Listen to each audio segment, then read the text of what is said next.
Welcome to my session. It's about generating speech synthesis. Now, it does say in the title it's with Azure Cognitive Services, but I will talk about some other tools as well. And just make sure that everybody is at the correct session. In this session, you're going to learn how to use and customize realistic synthetic voices with Azure. And I'm even going to show you how to create a neural voice, although this is not available to the general public yet. I've gotten early access. I'm Iris Klassen. I'm a software developer at Plaid. We do smart lights, basically, and I'm a Microsoft MVP. I like to write books. This is one of my books. You might have seen me there trying to pimp out my books. Feel free to contact me if you're interested. I have 2 small kids, and I used to work as a clinical dietitian and personal trainer. If you want to get a hold of me, my social media tag is Iris Klassen. That's my email. That's everything. It's also the reason why I didn't change my surname when I got married, because I bought the domain.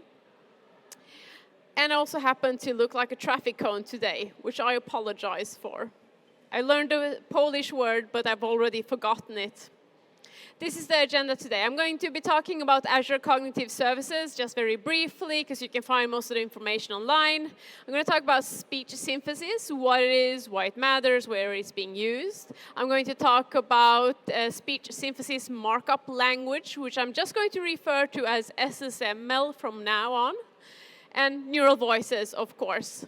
And then also, in the end, we'll just do a quick summary and Q&A if we have time for that. 40 minutes flies by really fast when you have fun. Now, similar to, how many here was in the session before this? So the session before this talked about fake people or fake faces, generating fake faces, which I don't know about you, but it really terrifies me. And I guess we are building a human together, or a droid together of sorts, because now I'm going to talk about the voices parts. And I don't think people know how far we've gotten in terms of generating speech. It's exciting and terrifying at the same time. Scan the QR code, and we're going to listen to 7 audios, and I want you to try to select which one is a neural voice or a synthetic voice. Let's just stick to synthetic voice for now. All right, we'll start with the first one. So all of these ones except number 6 reads just random parts of my book. For all intents and purposes, Leo was doing great. 2 months in, and she hadn't screwed up even once. She hadn't accidentally published configuration files with passwords and secret keys, nor had she deleted any servers. All right, that was Bella. Now let's have a listen to Matthew. The product owners, easily recognized by their casual dress in jeans, inexplicable expensive t-shirts, and wool overcoats, made their way to their key account update meetings with their heads hung so low it was almost subterranean. And Rick. Welcome everyone to our monthly scrum of all scrum of scrums. Elton, the involuntary CEO of PP, spread out his arms, enthusiastically embracing the lack of interest from the pale-faced audience. Very American. And now Jane. Scrum, Gerard said. A dark, scratchy voice, worn out by time and sarcasm. You know what they say. You can't spell fragile without agile, Leo said, in a hushed tone. And then Eli. David glanced at the ponytail in the elevator mirror. A silvery snake down Frank's back. It's a well-known fact, you must have at least one guy with a ponytail if you have Linux servers and in-house IT support. Frank was that guy. And now me. Finding the right voice talent is just as important as designing your voice persona and selecting your scripts. And we have me again. Many years ago, I started writing down funny stories, situations, and characters I came across as a programmer. All right. Okay, let's have a look at which were the real voices. So there are actually only 2 real voices. One is Rich. He is a voice actor and narrator. That's a really like American voice. found him on Fiverr. I'm going to be using him for my next book because I absolutely love his voice. The book is Harold and the Lake. It's due way late this year, so. And then there's Eli, Eli Snuggs, also from Fiverr. He's actually the voice actor behind this book. So he's like on Audible and other places as well. So these were the only two real voices. You might wonder what the difference between 6 and 7 is. Number 6 was generated neural voice light with Azure Cognitive Services, and number 7 is using like the full version, which is like limited access to right now. So I've trained a model using my own voice, which is extremely freaky. And I'm terrified that not scammers are going to get a hold of it, is that my husband is going to use it one day and give me a recording where I say, yes, honey, buy that new car. So, but hopefully that's not going to happen. So where do we use speech synthesis? Well, we use it for accessibility, voice assistance, you know, the GPS in your car. However, I don't remember the last time I actually had the voice activated on that thing. It's just really annoying and nagging. Audiobooks and e-learning, games, language translation. I had a full-on conversation with the cab driver yesterday using separate translation apps. That was pretty cool. Public address systems, like the elevators. Stay to the right in the elevator, or yeah. So we use it everywhere. And in terms of accessibility, you can do a lot of cool stuff. I don't have the audio on my computer because this is like a random thing I want to show you. So I have the Kindle app on my phone. I like to listen to audiobooks. Unfortunately, not all the books have the audio version. Now, on iPhone and probably on Android as well, you have this accessibility feature that reads out loud to you. And if you use it on iPhone in the Kindle app, it will start reading the pages and continue on to the next page. How was the user group? Leo asked, as she located the repository. She logged into GitHub and created a repository. Cache clear or cache is king. Clever cache clear CCC. It's a very robotic voice, so but it's a pretty fun feature. And the tapping on the back, you know, iPhone has a button at the back, and you can actually have 2 taps. It does one thing, 3 taps, it does something else. So you can use that in case you didn't know that. So that's where we use speech synthesis. It's a technology, but it's also a research area. I'm going to skip all that. That's a boring part. So Azure Cognitive Services has 5 main parts: speech, language, vision, decision, and Azure Open AI Service. I wish I could talk about Azure Open AI Service, considering that build is this week, and they made some pretty big announcements about that. However, this is not what the session is about. In terms of the speech service, they have 4 different categories: speech to text, text to speech, speech translation, and speaker recognition. I'm going to focus on text to speech. I'm going to skip the other ones. However, if you want to take a look at C# sample code, you will find it on my GitHub repository. So I'm going to skip the simple code demos and focus more on the actual outcome, because the code is pretty easy to find online. All right, so let's jump straight in now. So I'm going to show you Speech Studio. Now, whenever you work with speech on Azure, you need to create a speech service and or a speech resource. And when you do that, you want to make sure that it's in the correct region. There is a list of the regions that are accepted. East US is a region that you can use. So let's start by taking a look at audio content creation. There's a few other things here. By the way, there's the voice gallery. If you want to listen to the existing neural voices, you can find them here. And it will even generate the code for you. So that's why I'm not doing any code demos, because everything is just automatically generated, which is really nice. I appreciate that. So you have the voice gallery. However, the voice gallery is also built into the Speech Studio. So we're going to go into the audio content creation tool here. You create a new file and you add some text to it, and that's what we're going to be working with. Let's see.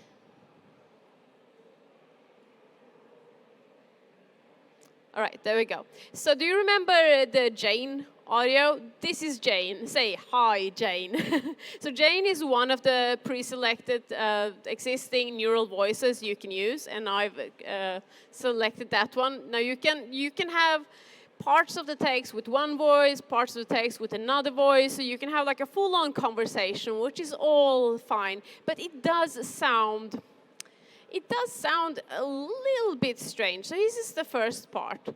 Gerard, he's about like 50 years old, and he's not a fan of agile.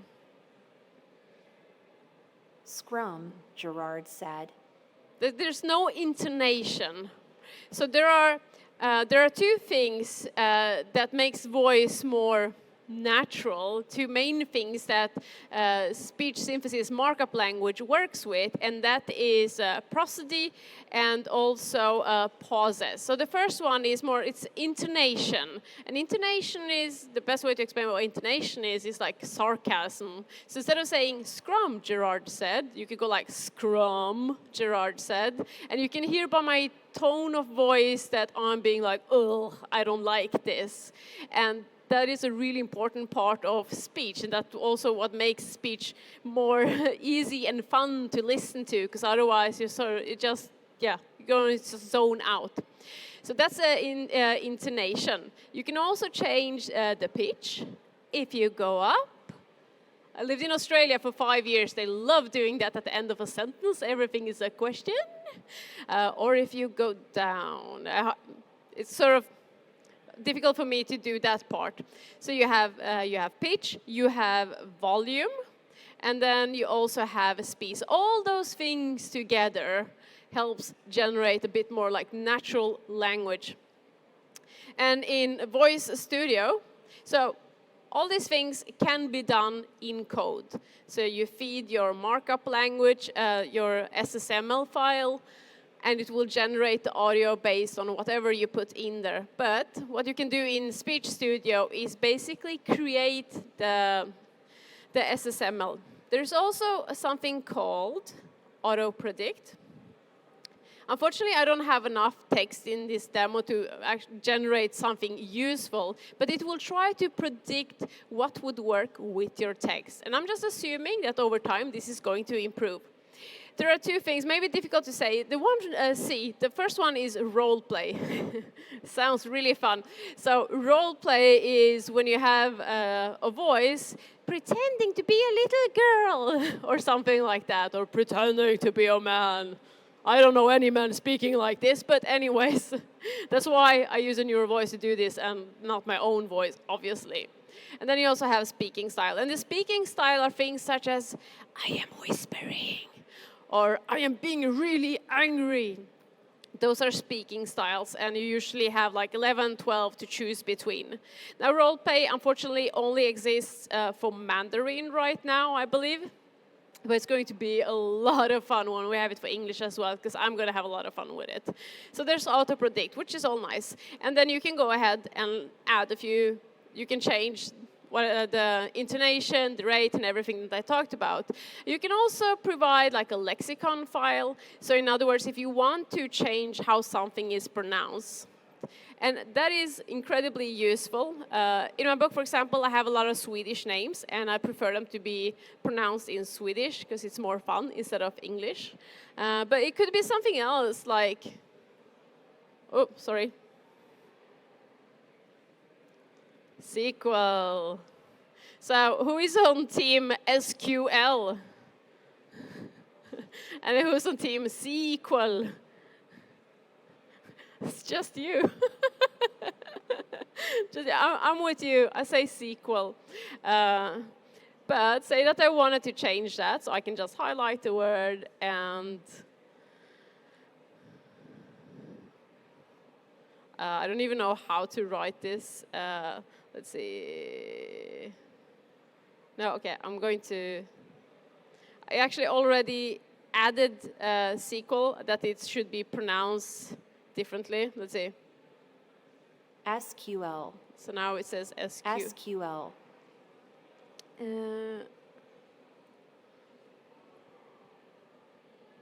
Sequel. See the difference? So you can add things like that, which is quite useful. Say that you are creating audio for technical documentation. There's going to be a lot of things that you want to be pronounced differently. So this is speech synthesis markup language. It's a lot that you can do. So I'm going to go back now and I'll show you. So these were the edits that I did for the audio that you listened to. And you can, let's take a look at how the actually markup looks like. It's a mess, but you can see prosody, you have rate, and you have also breaks that I've added. So the difference between breaks and pauses, breaks are something you have in between words, and pauses are between sentences and paragraphs. And here is the whispering. You know what they say. You can't spell fragile without agile, Leo said in a hushed tone. So my break there was a little bit too short before Leo said. And what I did with Gerard, I wanted him to whisper, but not quite as much. So it's like a half a whisper. Scrum, Gerard said. But I'm still not happy with how it turned out. So I could go ahead and change here the intonation. So let's go ahead and listen to this. Scrum. Scrum. I don't know. He's not a fan of Scrum, so I don't think Gerard would say Scrum. I think you go more like Scrum. Scrum. So it's more like Scrum. All right, let's apply this edit. And then we'll listen to it. Scrum, Gerard said. It's a very small tweak, but it does make quite the difference. And if this seems like a lot of work, it is.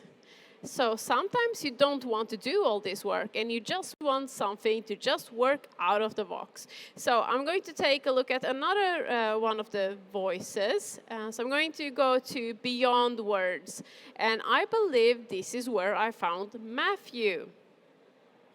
So I'm going to change to Matthew again, because I like Matthew.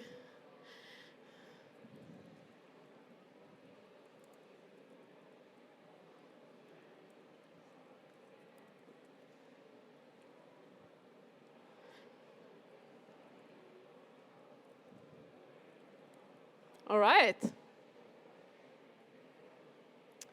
Yeah, just create the audio for me. So what Beyond Words does, and this is actually really funny, is it seems when I looked at the voices seem very familiar. So I do believe that it uses the Microsoft voices, but it does generate the speech synthesis markup language in the background and uses that. So it's going to, well, I guess it's going to take a while. So this was Beyond Words. We'll get back to it when it's done. And then there's also 11 Labs. Now I'm really, I'm really torn with 11 Labs because they create really good voices, but at the same time, you can do pretty much almost anything you want to do in terms of copying somebody else's voices. So it used to be like $20. I guess it's like $50 a month now. You can take audio and generate a voice from that. I haven't tried it because I don't want them to sample my voice or my kid's voice or anything. But it sort of terrifies me that it's so accessible without people understanding the consequences. So anyways, let's have a listen here. Oh yeah, so I was, I'm not sure what this, is this the I'm a traffic cone? Jestem pachołek drogowy. Yeah, that's the one. And then there's Rachel. Thank you so much. And if you have any questions, so these are some of the audio samples that I've created with Beyond Words, and I have more. Now this one is done. Matthew. She ran through the forest, scared for her life. Hello? She whispered. Ah, but you're still here. So it's not perfect, because it wouldn't say, hello, she whispered. It would be more like, hello, she whispered, or something like that. I don't know, I didn't sound scared. The problem with Beyond Words and also with 11 Labs is compared to the Speech Studio, you can't go in and add breaks. Pronunciation is a bit more tricky to get right. You can't just upload a lexicon file. So all those tweaks. So you get what you get. Everything is finished, wrapped up, out of the box, and it can be really good. At the same time, you can't do so much yourself. So Speech Studios gives you a little bit more to work with.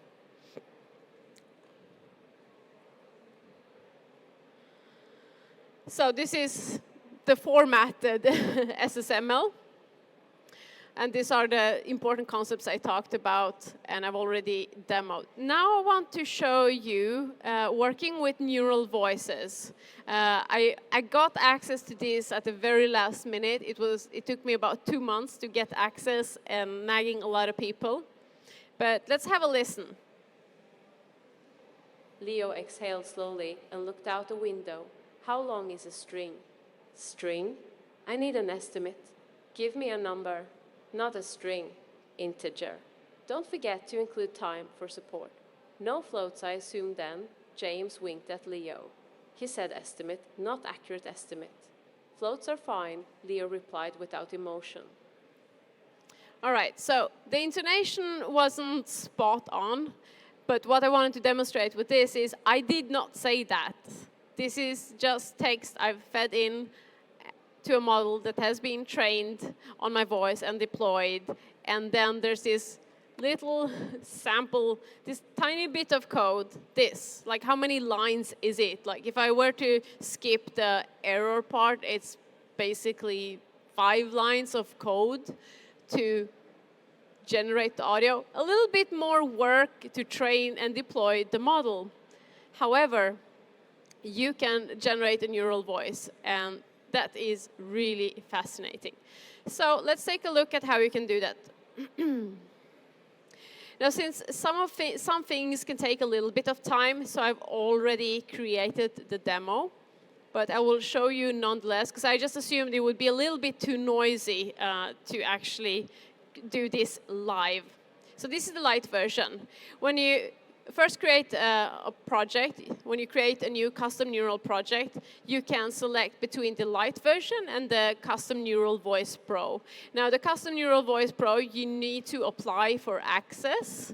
And I don't believe that this is going to be available for like the general public. I know Microsoft is all about ethical AI, and I think they're still trying to figure out how to handle the aspect of people possibly using somebody else's voice, and I'll show you why.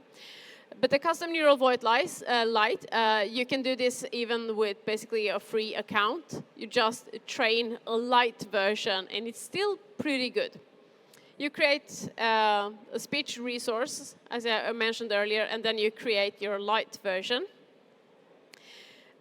And then you start recording. Now, with the light version, you only need 20 qualified samples, which is like 20 sentences, and that's not a lot. Some of these other applications or websites, such as 11 Labs, only requires a few minutes. There are mobile apps you can download that also only requires minutes of voice. You can grab that voice from a phone conversation or a voice message or a YouTube video or anywhere. And if you think about it, I believe probably all of us has not only our face, but also our voice somewhere on the internet. However, when you do the training here, it has to be a little bit more proper. And when you do the light version, it will give you the sentences that you have to say. And it will give you feedback on clearness, pronunciation, and volume. And of course, it will also check if there's how the voice is. So, for example, this one. Give yourself the motivation and the encouragement to go after these dreams. Oh. Okay, so it's not going to work with the mic. Anyways, I wasn't planning on demoing this part because it's too noisy. But you record and it will give you feedback. Sometimes you have to re-record. And I don't know if you saw that earlier. Go back to Speech Studio. there is actually tools here that you can use. You have the pronunciation assessment, which you can test to see how good your pronunciation is, and it's a good way, like sort of to prepare for the training. Also, if you just want to see how good your pronunciation is generally, haha. Right, so these are the sentences that I used. You click train model. The training time varies. The training time is, I think it's usually on average taken me like 15 minutes to train a light model. The pro model takes about 8 hours or so, but it all depends on the amount of training data. Once you have it, the model, you can review it. And you don't have the option to give it your own text to generate audio. What you'll get instead when the website finally finishes loading is just some sample text with some sample audio. And that's why when we were voting for which voice was neural and which one was real, the one Iris didn't say anything related to the book because I didn't have the option to use my own text. So it would just generate some sample output. And it says deploy your model, but you can't really deploy your model because you need to apply for full access. So it sort of tricks you a little bit. Now let's take a look at the Pro version, which is a little bit more fun because this mimics a bit more how you actually go about and train a model. I was going to do like a smart, just talk about neural networks and how they work, but it seems like every AI session has already covered that. So therefore, I'll focus on this instead. When you first create, you have to create a voice talent. I like that name. So I'm a talent now. I added myself as a voice talent. I might regret it later, but my voice is all over the internet, so that's kind of gone anyways. You have to add the target scenario. When you apply for access, make sure that your target scenario is the same that you select here, otherwise you might get in trouble. You can describe your voice. I chose not to do that. And then you add the voice talent name, company name, and then you have to have a recorded statement from your voice talent. Now this part is really important. Unfortunately, this part can also be faked, because what I could do is I could use, this is almost like a how-to video for scammers, right? Because it's being recorded. Maybe they'll use my voice. Oh gosh, I didn't think about that. You can use, for example, 11 Labs and create a recorded audio statement, and if the audio output is high enough quality and the bit rate is correct and the audio format is correct as well, you can just upload it here and say, here's my statement. In terms of the statement, they do have on Azure Cognitive Services GitHub repository with a lot of samples. This is also where you're going to find script. Yeah, this is also where you're going to find the statement.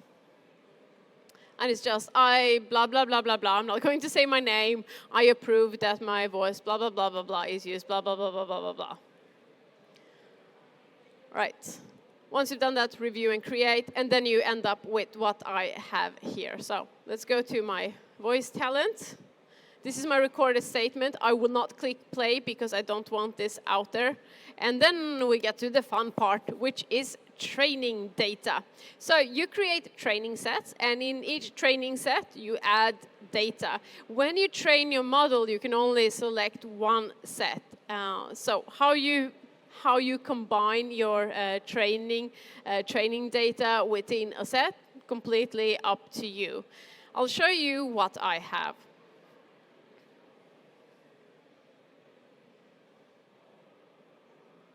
I have Ethernet, yet it seems to be quite slow.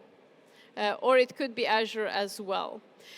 But I know this by heart, so I can do it even without Speech Studio. So you have three options when you upload training data. First of all, you can upload, and this is probably the best one, individual utterances. It's a difficult word for me to pronounce as a Swede, and a matching script.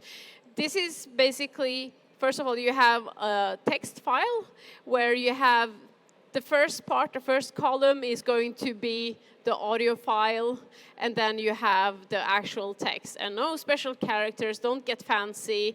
And as you can see, it's a lot because you want to have a lot of data. And you could use this to train, and I probably recommend doing so because you want to have short sentences, long sentences, you want to have questions, you want to have what do you call it, exclamation marks, and you want to have abbreviances. You want to say numbers and dates and addresses, and it's a lot to cover, and it's easy to forget something. So this is a really good starting point. But it's also a lot of work, because when you create the audio, now this is a zip file, I'm not going to download it and unzip it. You need to generate an audio for each one, and you need to add a little bit of silence in the beginning and also at the end. And you want to record like in a high quality studio, that's what they recommend. But I was even able to record audio in my bathroom at 10 p.m. when I realized I didn't have enough data to train my model. And that was just with a microphone that my laptop has. I do not know what it has. But it's a lot of work. What you can do otherwise is the second option. Now it says preview, but it seems fairly stable for me.